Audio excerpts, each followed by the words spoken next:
que si no fuera por el sacrificio de Cristo, nosotros no estaríamos aquí. Si no fuera por la obra de Cristo en la cruz a favor de la humanidad, hiciéramos lo que hiciéramos, pudiéramos ir a muchas iglesias, pudiéramos estudiar mucha doctrina, pudiéramos tener los santos que quisiéramos, con todo respeto lo digo, pero es la realidad en la eternidad. De nada serviría.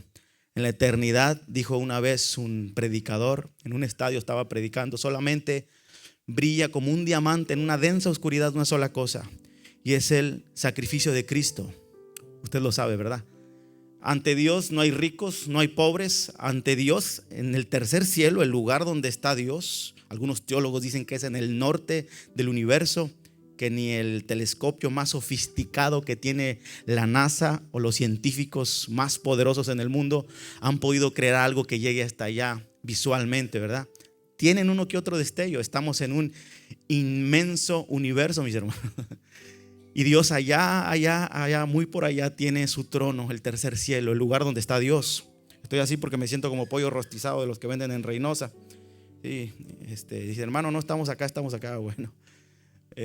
Pero sí los veo. Y ante Dios solamente existen dos tipos de personas. La Biblia dice que ante Dios ya no hay griego ni escita, que era un pueblo por allá como los bárbaros en la antigüedad. No hay judío ni griego. Ante Dios ahora solamente hay un solo cuerpo, y es en Cristo. Y obviamente si hay dos tipos de personas, son los incrédulos, los que no han aceptado el evangelio, y los creyentes, los discípulos, los que han aceptado el evangelio. Allá no tiene peso nuestro dinero, lo mucho que pudiéramos tener de posesiones.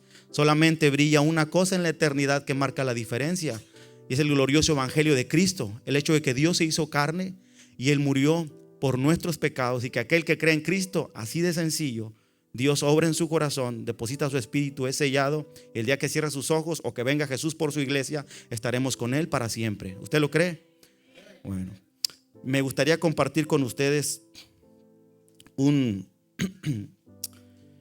pasaje de la Escritura donde quiero compartirles este breve mensaje. Yo sé que ustedes han estado estudiando la epístola a los Filipenses, ¿verdad? Sí, ¿verdad? Yo he visto en transmisión, a no ser que sea otra iglesia, y he estado ahí conectado los miércoles y sé que han estado estudiando ese Filipenses, exacto. Y es una de las epístolas desde la prisión, ¿no? ¿Sí? Gálatas, Efesios, Filipenses y Colosenses. Desde la prisión, porque fueron escritas cuando Pablo estaba preso en Roma. Y yo no quiero de alguna forma estropear la enseñanza que van llevando. Desde luego voy a compartir algo afín a, pero tiene mucho que ver porque Pablo le estaba hablando a una iglesia en formación, a una iglesia que habían aceptado el evangelio. Y lo que estaba haciendo el apóstol Pablo, desde luego, no nada más con Filipenses, sino con todas las demás epístolas, a mayor o menor profundidad, es que estaba discipulándolos. Y es lo que está haciendo nuestro pastor los lunes allá donde comparte, miércoles, si son los lunes, ¿verdad? Los miércoles aquí y los domingos, cada que nos reunimos, y es fortalecer el cuerpo de Cristo, discipularlos al cuerpo de Cristo, para que usted tenga los nutrientes, las vitaminas A, B, C espirituales que su alma necesita conforme a la Escritura, para que podamos crecer juntos en armonía, en comunión, y podamos ser edificados mutuamente. Así que todo esto tiene que ver con el discipulado, y yo quiero compartirle esto mismo. Me gustaría que fuera conmigo al Evangelio de Juan, capítulo 6, versículo 26, y quiero leer dos versículos acerca de esto mismo que tiene que ver con el discipulado. ¿Cuántos discípulos de Cristo hay aquí en esta tarde? ¿Usted ha estudiado en algún momento o se ha dado la tarea de indagar qué es ser discípulo? Porque yo puedo presumir que canto a lo mejor, que toco, pero eso no es ser discípulo. Es más, yo probablemente, con mucho respeto lo digo, podría estar fingiendo que soy un discípulo. No digo que esté fingiendo, Dios me conoce. Pero hoy en el mundo cristiano, de repente hay mucha falsedad. Por eso muchos cristianos de repente en algún momento nos sentimos confundidos de tantas ideologías que aparentemente son cristianas, de tantas cosas extrañas. Pero tenemos que ir al meollo del asunto, a la médula ósea de la doctrina cristiana que está en la Biblia, lo cristocéntrico, para que nuestra alma se nutra y nosotros podamos ser edificados y comprobar si realmente Somos discípulos de Cristo. Yo no tengo la menor duda que aquí, desde luego, usted es discípulo de Cristo y estamos en formación, empezando por un servidor. Así que quiero leer con ustedes el capítulo 6 del Evangelio de Juan. El verso 26 dice: respondió Jesús y les dijo: de cierto os digo, que me buscan no porque han visto las señales que yo hice, sino porque comieron el pan que les di, es decir, hizo la multiplicación de los panes, ¿no? Y se saciaron. Trabajen no por la comida que perece, sino por la comida que a vida eterna permanece, la cual el Hijo del Hombre les dará, porque a este señaló Dios el Padre, es decir, a Jesús. Ahora me gustaría que fueran conmigo al Evangelio de Lucas, capítulo 14.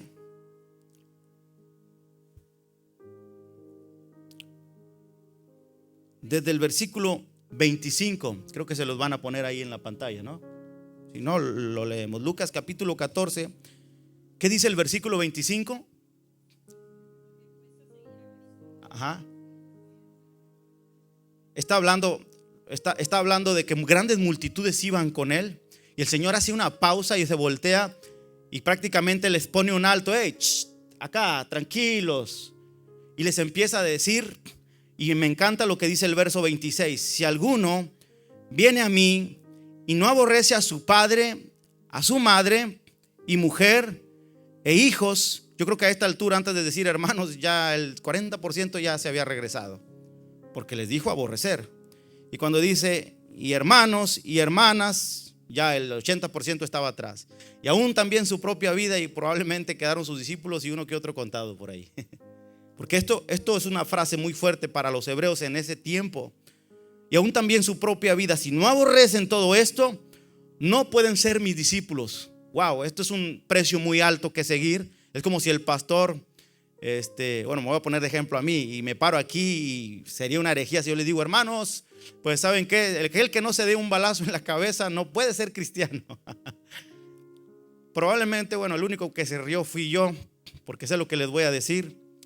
Pero probablemente el pastor ya no me invite ni me abra las puertas de la iglesia para venir aquí a tocar y cantar con ustedes.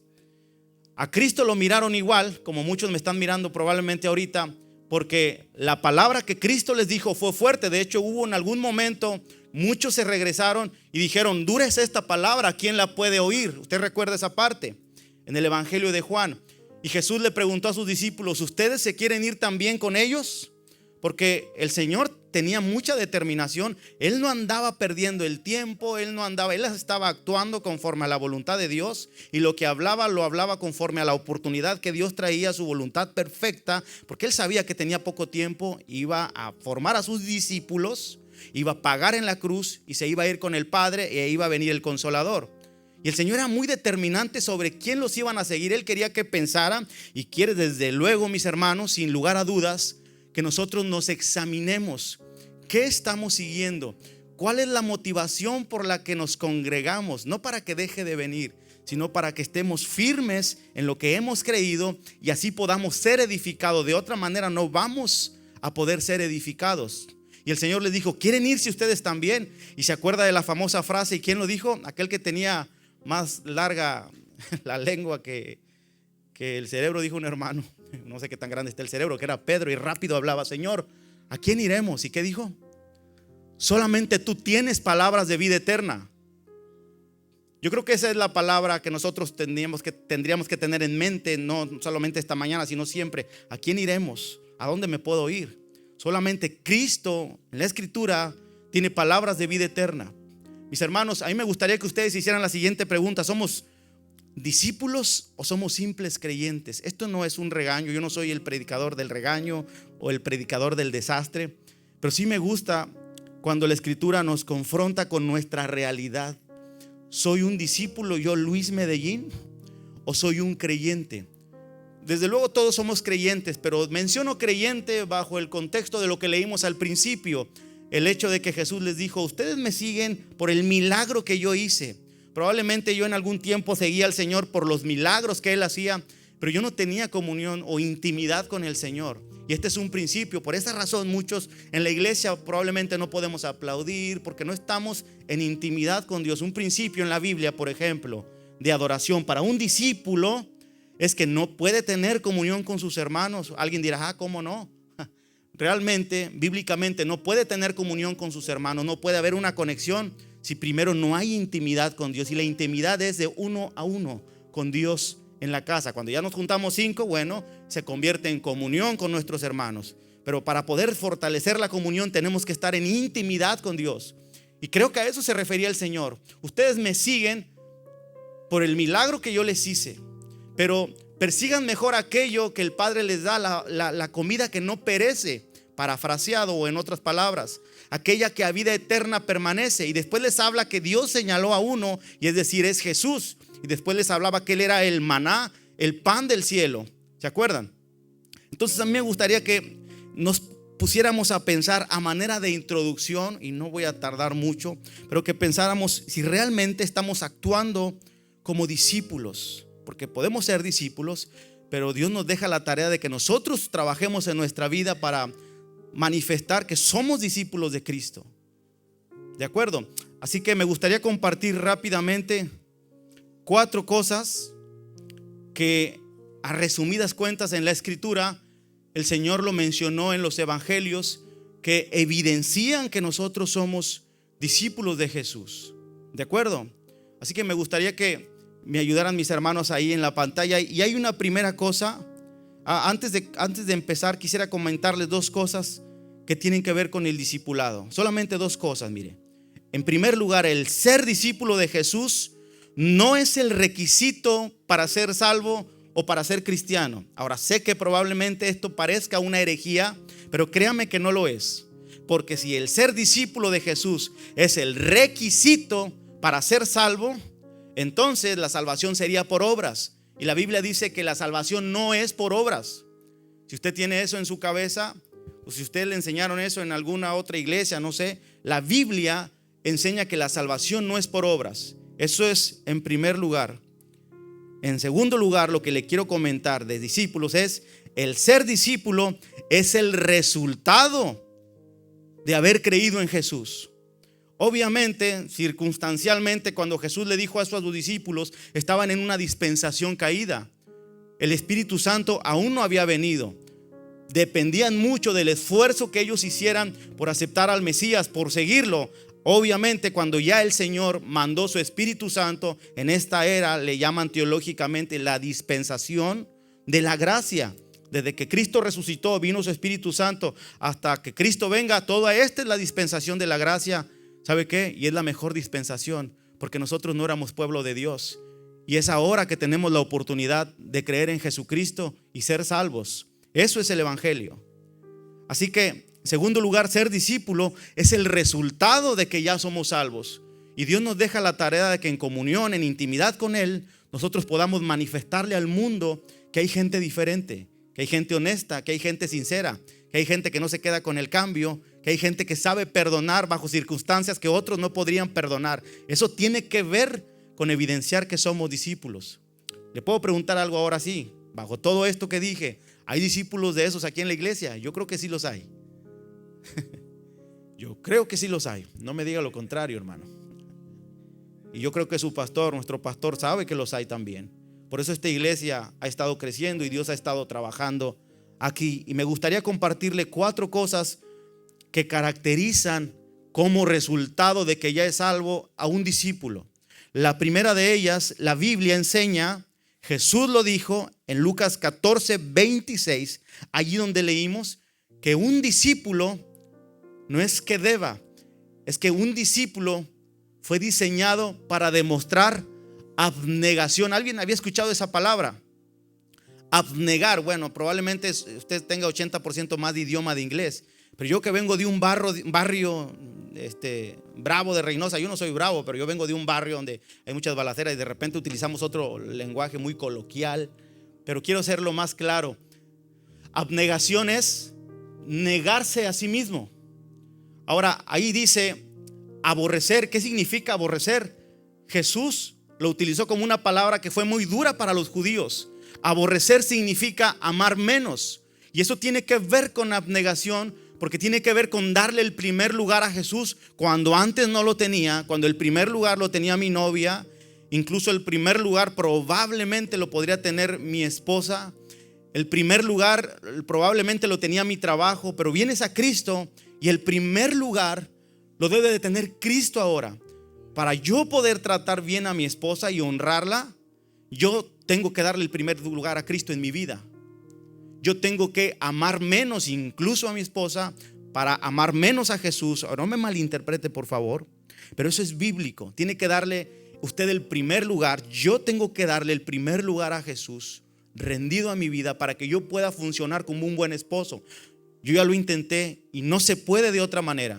Yo no vengo de cuna santa, yo vengo de cometer muchos errores, incluso como cristiano, y he entendido que si yo no le doy el primer lugar a Jesús, yo no puedo ser un buen padre, yo no puedo ser un buen esposo, que es donde más vale la pena demostrar que somos cristianos. Cuando estoy bajo presión y tengo que perdonar, si yo no le doy el primer lugar a Jesús, yo no voy a tener fortaleza, no voy a desarrollar fortaleza, mejor dicho, para poder perdonar. Yo necesito ser abnegado. Cuando Jesús dijo: y el que no aborrece a su padre y madre y mujer y hermanos, hijos y hermanas, y aún también, para acabar rápido, su propia vida, no puede ser mi discípulo. Le voy a parafrasear el versículo de acuerdo al sentido original, ya que aborrecer significa amar menos. Si alguno viene a mí y no me ama más, o no me da el primer lugar, el trono de su existencia, no puede ser un seguidor mío. Porque un discípulo tiene que ver con un seguidor que de forma dinámica y de forma disciplinada sigue a su maestro. No estoy exagerando ni le estoy añadiendo nada, porque la palabra discípulo es sinónima o desprende otra palabra que tiene que ver con disciplina. Lo sabía. En su etimología, la palabra disciplina viene de discípulo. Así que un discípulo se caracteriza por ser disciplinado. ¿A quién le va a dar el primer lugar? Por abnegarse, porque ha entendido lo que agrada a Dios y lo que no le agrada a Dios. Y eso tiene que ver con darle el primer lugar a Jesús. Yo mucho tiempo me pregunté: ¿y cómo le puedo dar el primer lugar a Cristo? Porque yo crecí, estuve como 3, 4 años vagando cuando el Señor me tocó a los 17 años. Y después con problemas volví a vagar por temporadas y yo no entendía qué es ser discípulo. No digo que lo sé todo, pero estoy en formación como ustedes. Pero ¿qué es ser discípulo? Bueno, en primer lugar es ser abnegado y darle el primer lugar a Jesús, considerando que yo tengo que obedecerlo y considerarlo a Él primero en la Escritura, para ver si los pasos que yo voy a dar son conforme a su voluntad. Abnegarme y amarlo más a Él por encima de todas las cosas. Ahora, este concepto, esta forma de pensamiento está en toda la Biblia. ¿Qué dice Mateo 6:33? Mas buscad primeramente el reino de Dios. ¿Quién tiene un reino? Los reyes. ¿Qué hacen los reyes? Gobiernan. Digo, en una interpretación así rápida y sencilla: mas busquen primeramente el gobierno de Dios, el trono de Dios sobre su vida y su justicia.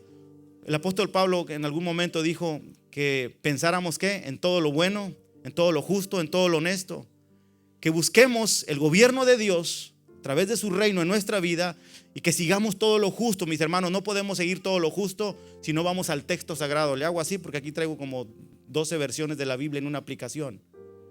Si no vamos al texto sagrado y si no permitimos que Dios desnude nuestra alma y pueda hacer los cambios necesarios en nuestra vida cristiana, todo lo justo. Y todas las cosas vendrán por añadidura, pero si yo lo pongo a Él primero, si yo tengo abnegación. Ahora, hay una segunda cosa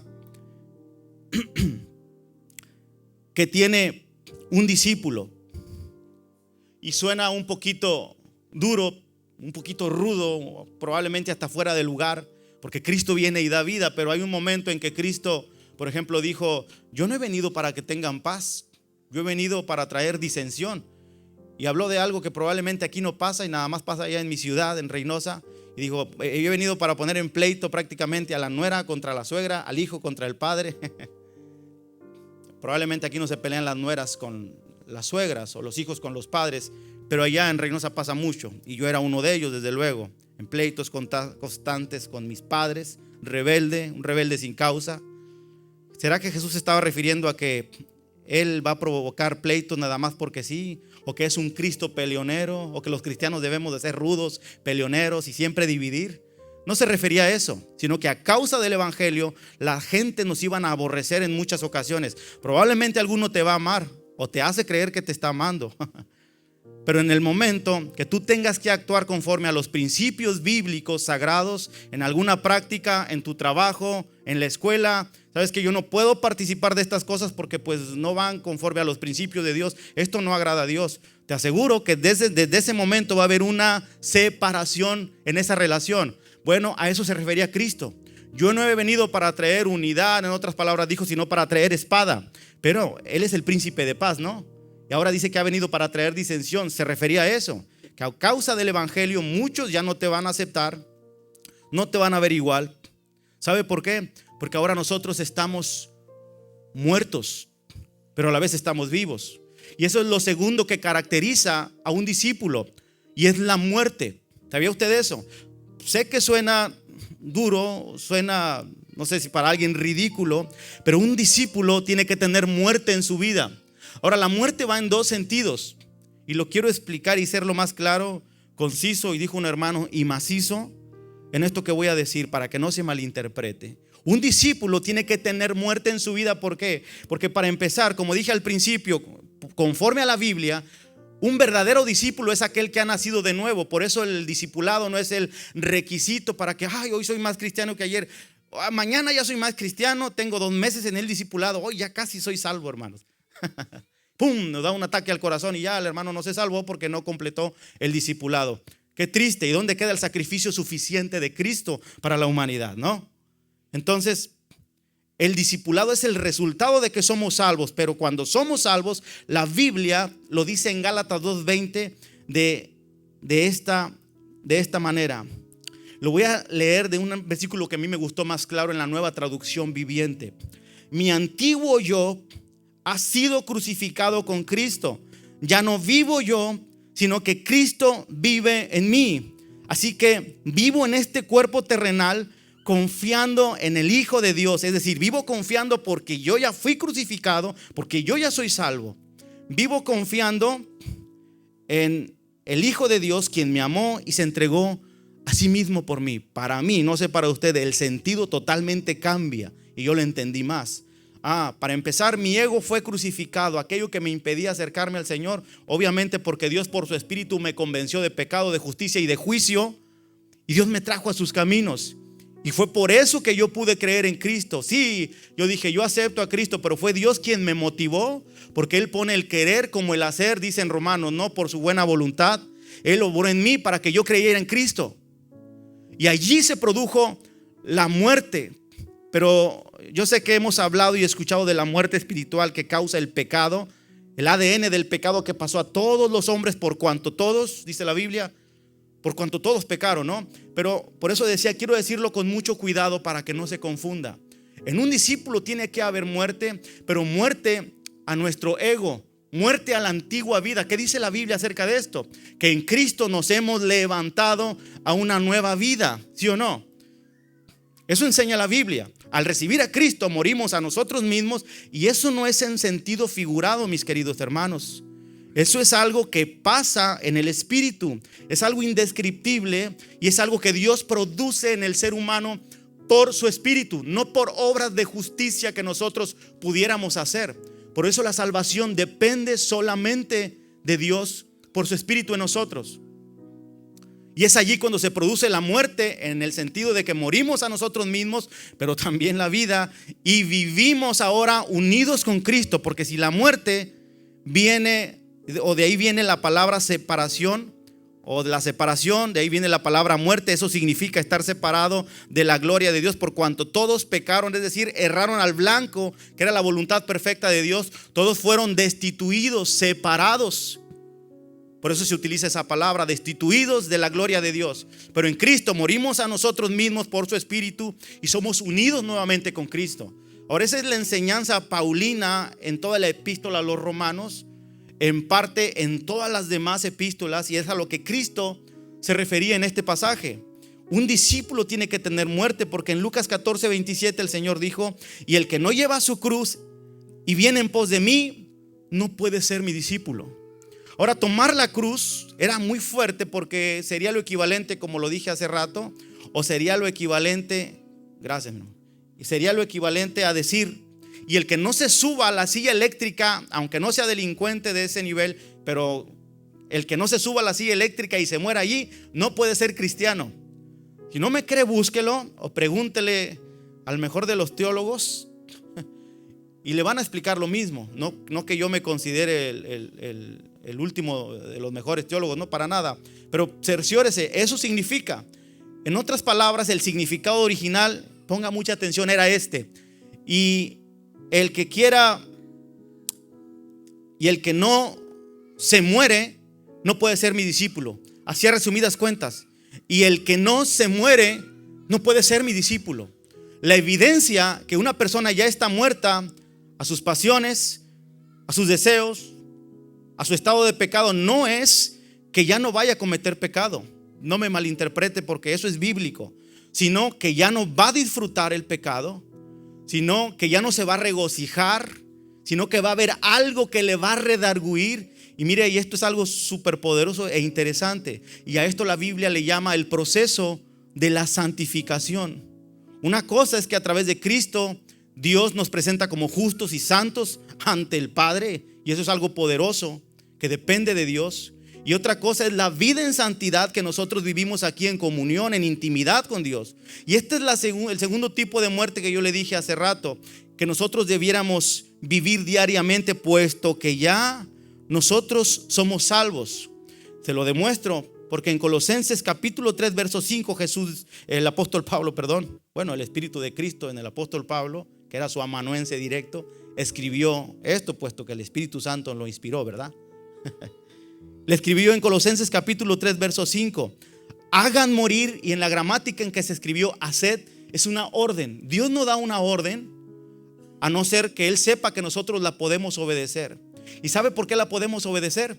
¿Usted se acuerda lo que dice, creo que segunda de Timoteo 1:7? Porque Dios no nos ha dado, ¿qué dice? Espíritu de cobardía, sino de amor y dominio propio. Pero ahí falta otra palabra, y es poder. Un espíritu de poder, de amor y dominio propio. Si Dios nos dice a través de la Escritura: haced morir todo lo terrenal en ustedes, en mí, en Luis Medellín, es porque Dios ya puso su espíritu en mí, y hay todo el poder de Dios por su espíritu para yo poder vivir una vida en obediencia a Dios. Se da cuenta que bajo esta perspectiva entonces las cosas son diferentes. Y sí se puede, cuando usted sienta o esté siendo tentado en lo que quiera, porque a veces pensamos solamente en los pecados de omisión, los que se piensan pero nadie los conoce. Y a veces dividimos los pecados en los horrendos inmorales, el hermano que cometió adulterio, que hizo fornicación, lo que quiera pensar. Pero ante Dios pecado es pecado. Esa es la triste realidad para la humanidad. Por eso el único sacrificio que salva es el de Cristo, y que puede perdonar cualquier pecado.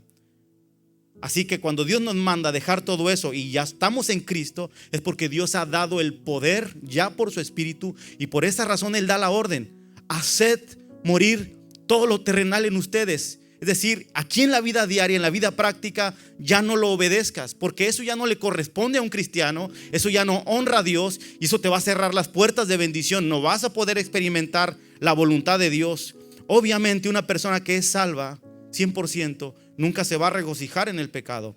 Este ejemplo que voy a decir, lo voy a decir por mí, para que nadie se me vaya a ofender. Y lo digo con mucho respeto y en serio. Lo digo por mí. Yo, que era un cerdo, vine a ser oveja en Cristo.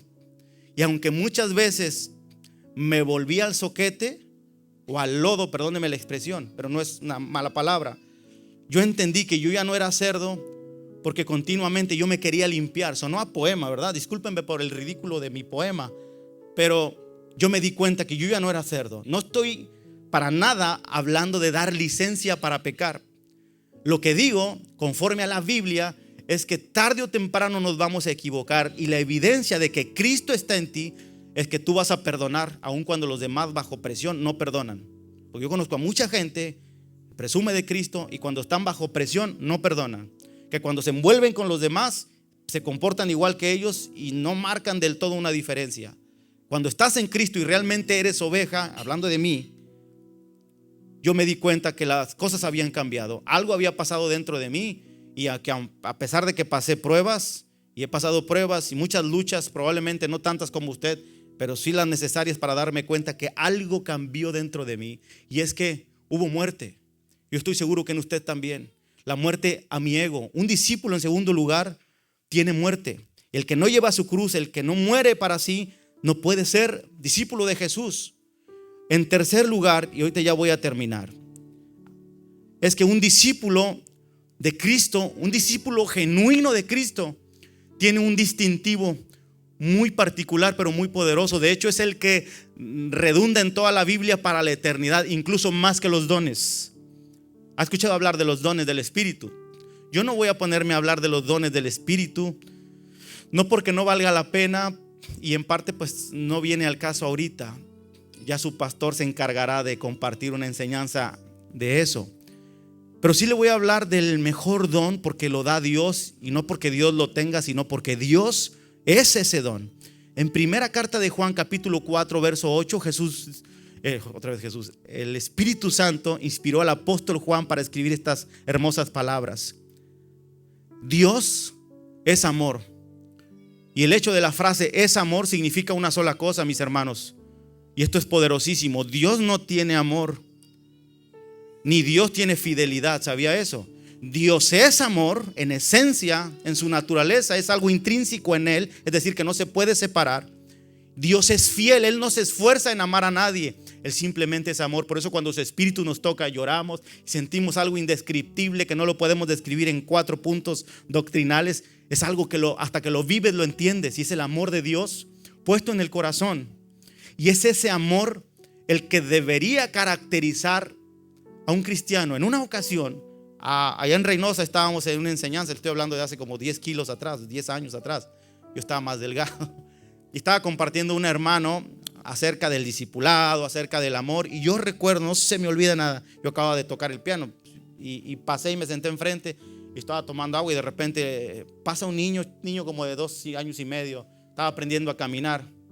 ¿En qué te puede afectar un niño? Probablemente a alguien se le escapó, está bien, pero no se va a acabar el mundo, ¿verdad? Y yo me acuerdo que estaba predicando él con mucho amor, y de repente, ¿qué pasó con ese niño? ¡De orden! Y le cambió el semblante. Eso manifiesta amor. Eso nada más es un destello. Probablemente en esta persona yo no lo conocía mucho, pero es un destello de que probablemente cuando esté bajo presión no va a demostrar mucho amor, que digamos. El amor se huele, se palpa, se siente. El amor es un distintivo perfecto, tanto así que dijo el apóstol Pablo en el libro de los libros, que es el poema del amor, por así llamarle, que es 1 Corintios 13, ¿no? O es segunda, pero es el 13, de ahí no hay error. ¿Mande? 1 Corintios 1, perdóneme, pero es el 13, ¿no? Ok. ¿Y qué dijo? Que pasarán las lenguas, en otras palabras, los dones van a pasar, pero hay una sola cosa que permanece y que es preeminente. ¿Y sabe qué es? El amor, porque Dios es amor, desde luego. Pero el amor es el distintivo que debería caracterizar a un discípulo. De hecho, la iglesia de Corinto, usted sabía que era la iglesia que estaba en una ciudad que ahora le podríamos decir como la ciudad del pecado. De hecho, tenían un templo a una diosa que también era conocida como Diana, que también se le conocía como Afrodita, donde mujeres desnudas se cortaban, se rapaban el pelo y le ofrecían sacrificios sexuales. Era una abominación. Allí Dios levantó una congregación, y una congregación, voy a utilizar esta expresión, que se movía en los dones, que se movía en el fluir del Espíritu. Son frases que hoy están de moda en muchas iglesias, ¿sí o no? O sea, yo soy el único chismoso que anda viendo cultos en otros lados y veo cómo se comportan, ¿no? ¿Verdad? Y era una iglesia, léalo, está en la Biblia, estudia el contexto y se dará cuenta que así es. Era una iglesia que presumían de profetizar, de que Dios me dijo, y ellos decían Dios me dijo, y ellos decían. Era una iglesia que malinterpretó el término profetizar de profeteus, que significa etimológicamente decir lo que Dios te dice, pero que sea realmente lo que Dios nos dijo. Y lo que Dios nos dijo está en la Biblia, está escrito. Yo no le puedo añadir y mucho menos quitar a lo que Dios dijo. Y era una iglesia que presumía de dones, de sanidades. Y Pablo les aclara tanto así que de repente entra un hermano andrajoso atrás y allá lo dejan. Y ustedes no muestran amor. Y es donde Pablo se agarra de ahí, guiado por el Espíritu de Dios, y les habla de la preeminencia del amor. ¿Sabe? Una vez escuché a un pastor bien pentecostal, es decir, alguien bien carismático, enfocado en los dones, y me llamó la atención lo que dijo. No estoy criticando denominaciones, pero él dijo lo siguiente, y esto nos va a servir para entender esto, mis queridos hermanos. Y es que él dijo: yo, como carismático, enfocado en los dones, prefiero miembros en mi iglesia que demuestren fruto a que demuestren dones. Y todos se hicieron así para atrás. Estaba lleno el lugar, unas 300 personas creo. Y dijo: porque el diablo puede imitar los dones, tanto así que el día de mañana muchos dirán: Señor, ¿no profetizamos en tu nombre? Ahora sí me cree.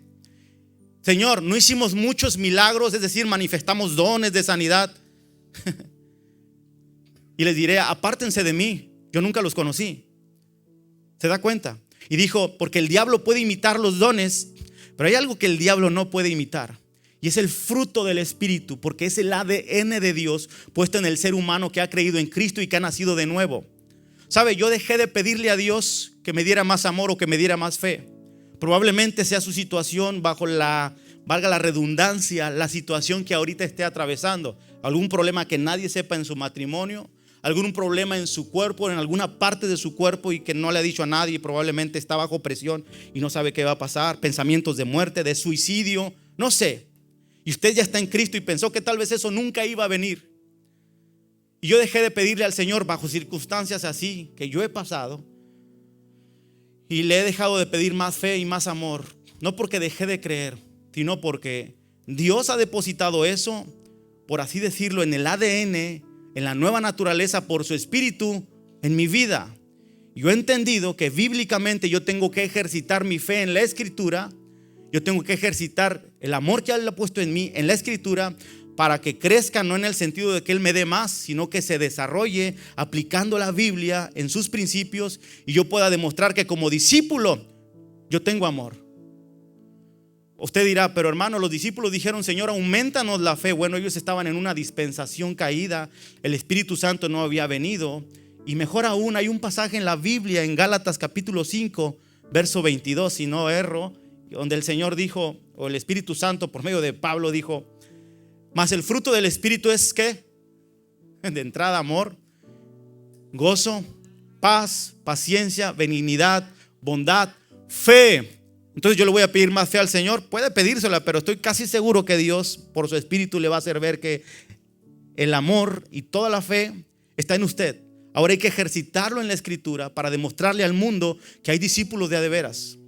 Porque religiosos hay muchos, en muchos lugares, con mucho respeto lo digo, pero discípulos que muestren el amor de Jesús, que le extiendan la mano al perdido. Sí, ya le ve de Cristo y no quiere nada con Cristo, pero si tú lo puedes seguir ayudando, ayúdalo, porque tú no sabes el momento en que Dios lo pueda tocar por su Espíritu. No, ya oré por él y no cambió, y cuando lo ves le volteas la cara.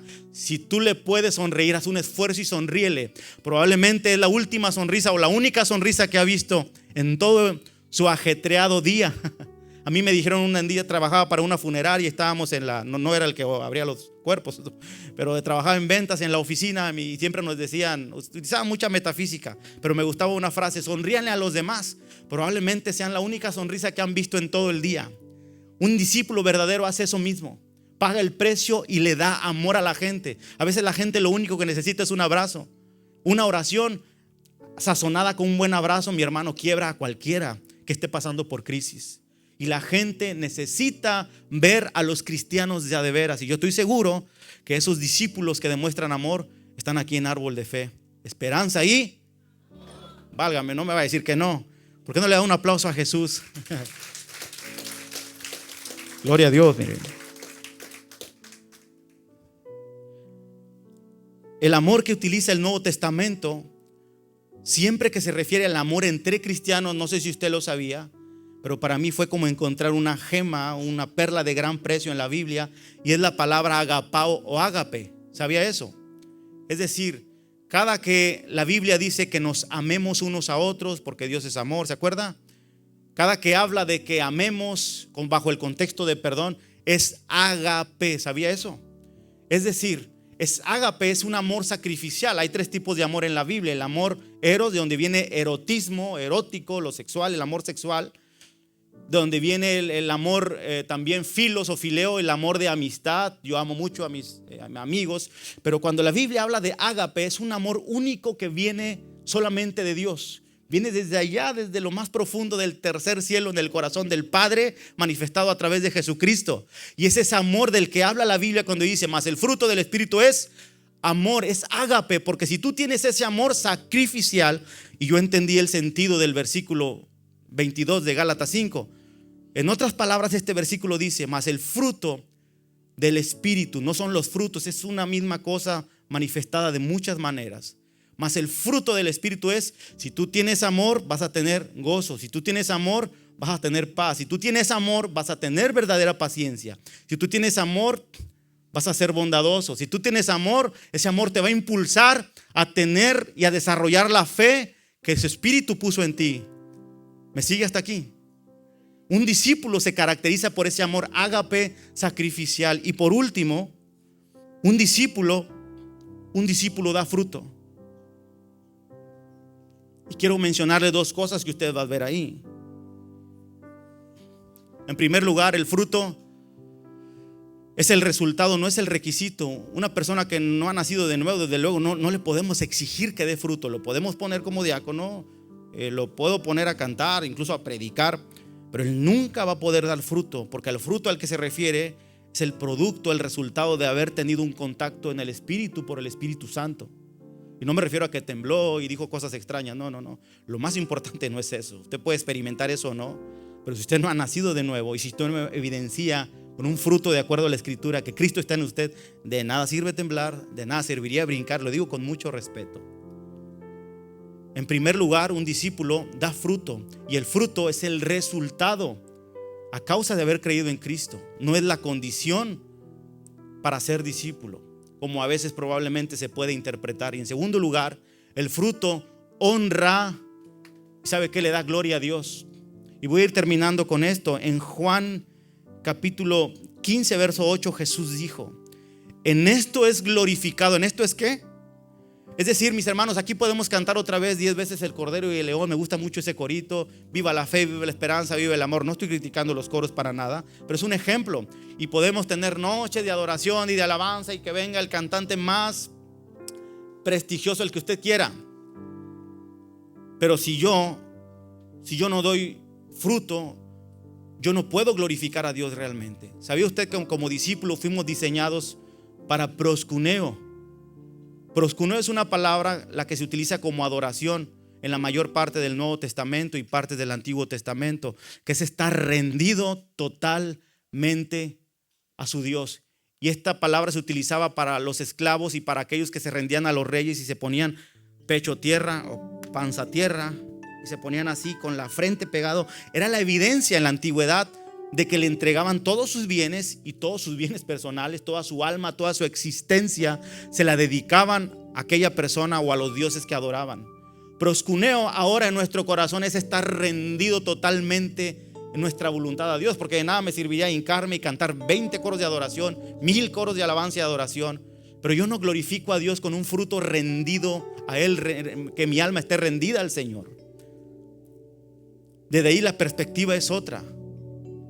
Y la Biblia enseña que un verdadero discípulo da fruto. ¿Cómo está nuestro fruto? Voy a terminar con estos dos pasajes. Colosenses capítulo 3 verso 1 dice, si pues han resucitado con Cristo, y voy a hacer una corrección, porque el sentido original del versículo no es tal cual lo leemos. No es que esté mal la Biblia, para nada, pero el sentido original es este. No es la condición, si pues has resucitado con Cristo, es este: desde que han resucitado con Cristo, busquen las cosas de arriba. Es decir, la evidencia de que ya resucitaste con Cristo, la evidencia es que habrá un hambre y una sed.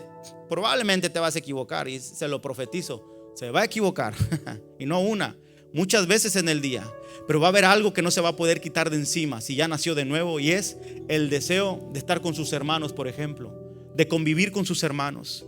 Tal vez no oraste todo el día, pero llegas en la noche y nadie te ve y te agarras a llorar, te agarras a chillar porque sientes que hay una necesidad de orar con Dios, de hablar con Dios.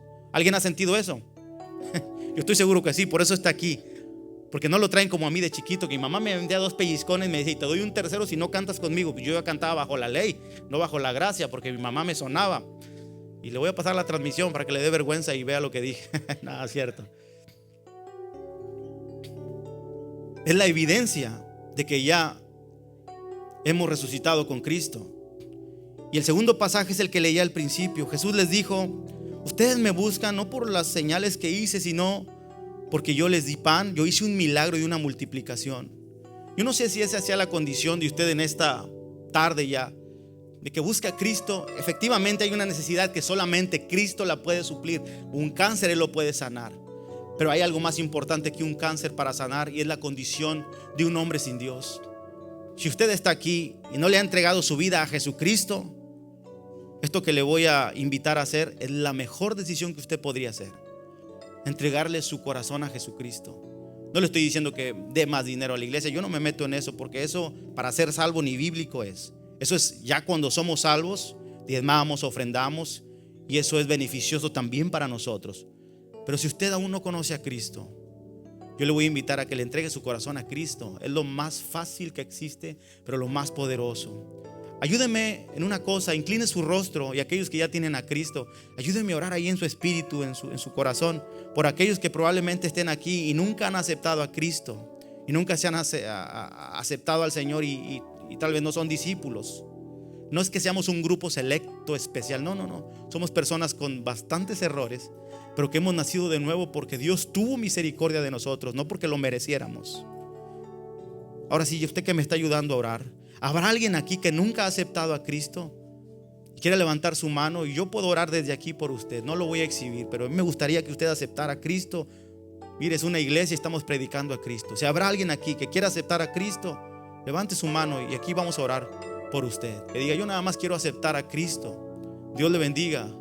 Habrá alguien más que dice: yo nunca he aceptado a Cristo, yo quiero aceptar a Cristo. En esta iglesia hay un pastor, nuestro pastor Rolando. Sin lugar a dudas Él lo va a ver por usted, como lo ha estado haciendo, y usted va a ser formado en Cristo. ¿Habrá alguien más que quiera aceptar a Cristo aquí, que ya no aguanta sus problemas? En Cristo las cargas van a ser mucho más livianas. Una última vez, ¿habrá alguien más que quiera aceptar a Jesús en su corazón? Ok, vamos a orar por esa mano que se levantó. Usted que levantó su mano, diga ahí en su corazón: Jesucristo, perdona mis pecados. Yo quiero que vengas a vivir a mi corazón, que sanes mi alma. Yo creo que tú moriste en la cruz por mis pecados, y crea con todo su corazón que Él resucitó, y dígale: yo creo que tú resucitaste de entre los muertos. Yo quiero ser un discípulo tuyo y hacer tu voluntad. En el nombre de Jesús. Señor, nos quedamos en tus manos. Te pedimos que guardes a nuestro pastor allá donde anda con su hermosa esposa. Protégelos, guárdalos. Sigue bendiciendo, Señor, y llenando con tu presencia a esta hermosa iglesia, Árbol de Fe. Guíanos a hacer tu voluntad y a evidenciar que somos discípulos tuyos. En el nombre de Jesús. Amén.